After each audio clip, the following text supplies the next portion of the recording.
আচ্ছা ঠিক আছে, এক কাজ করেন, শোনেন, আপনার কোনো কিছু করতে হবে না। আপনারা যা যা জিজ্ঞেস করবো আপনি খালি কাঁদবেন, যা যা প্রশ্ন করে আমরা উত্তর দেবো, ঠিক আছে? আপনি না থাকলে আমি এই জায়গায় পৌঁছাইতে পারতাম না বাবা। না না না, কিছু না কিছু। শেখ আব্দুল ওহাবের লাশ নিতে কারা এসেছে? যে আমরা স্যার। আপনি কে হন? স্যার লাশের স্বাস্থ্য ভাই আমি। নিকট আত্মীয় কেউ আসেনি? ওই যে স্যার, ওই যে ওনার পিতা শেখ আব্দুল হাকিম। গুড। এই যে এই কাগজপত্রগুলো রাখেন। জি স্যার। Death certificate, clearance. এই যে আসেন, এখানে একটা সই করতে হবে। স্যার উনি তো লেখাপড়া জানে না, টিপ সই দিলে চলবে? ওহো, কালি এখন আবার কোথায় পাই? আসেন আসেন আসেন আসেন, এই লো লো, আসেন আসেন। এই তুমি এনে কেন? আচ্ছা আচ্ছা, আসেন আসেন। আচ্ছা, গাড়ি রেডি আছে? জি স্যার। গুড। শোনেন, আমাদের লোকজন লাশ গাড়িতে তুলে দেবে। জি স্যার। ওদেরকে কিছু দিয়ে দিয়ে কত স্যার? দিয়েন 1000-2। শোনেন, এই কফিনে ফুল প্রিজারভেটিভ দেওয়া আছে। আচ্ছা। 24 ঘন্টা লাশ ভালো থাকবে।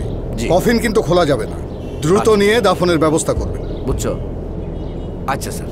আসির, আমার বাজান আসির, আমারে মাফ করে দিস বাজান। আসির? আসির কি? লাশের নাম তো শেখ আব্দুল ওহাব। সে আসির বলছে কেন?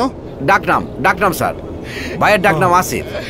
মরার সময় নিজের নাম পিতৃ পরিচয় নিয়ে মরতে পারলি না বাজান, আমারে মাফ করে দিস বাজান।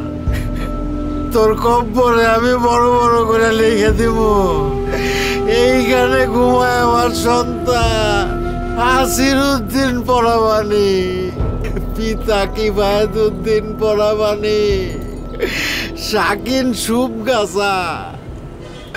আমারে মাফ করে দিস বাজান, বাজান। আসির উদ্দিন পরামানি, এটা ডাকনাম হয় কেমনে? এটা তো একটা পুরো নাম। মাথা নষ্ট হয়ে গেছে স্যার। পুত্র শোকে চাচা আবল তাবল কথা বলতেছে স্যার। দেখেন, আমরা মানুষ দাবড়ায় খাই, গোলমালটা কোথায়? গোলমাল? কোথাও কোনো গোলমাল নাই স্যার, কোনো গোলমাল নাই স্যার কোথাও। স্যার এটা শোকে স্যার উনি পাথর হইয়া এরকম প্রলাপ বকতেছে স্যার। স্যার আসলে পাগলের গোষ্ঠী না রে, পাগলের গোষ্ঠী নানা রকম পাগলামির প্রলাপ বকতেছে। আমরা তাহলে যাই স্যার, আমরা অতি দ্রুত লাশ দাফনের ব্যবস্থা করি স্যার। ওকে। আসসালাম স্যার।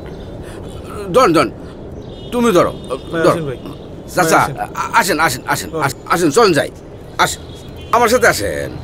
আমি তো আছি, আমরা তো একসাথে যাইতেছি, আসেন আসেন। আসসালামু আলাইকুম।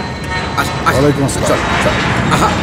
চলে এই ফকিন্নির সওয়াল আরেকটু হলে দিছিল তো সমস্ত কিছু মন্ডল কইরা, সারা জীবন আমার জেলের ঘানি টানতে হইতো। আপনি ঠান্ডা হন রমজান ভাই, টাকার উপর দিয়া গেছে। কান ধরছি, জীবনে আর কোনোদিন ফকিন্নির সাও বিদেশে পাঠাবো না। শুয়োরের বাচ্চা।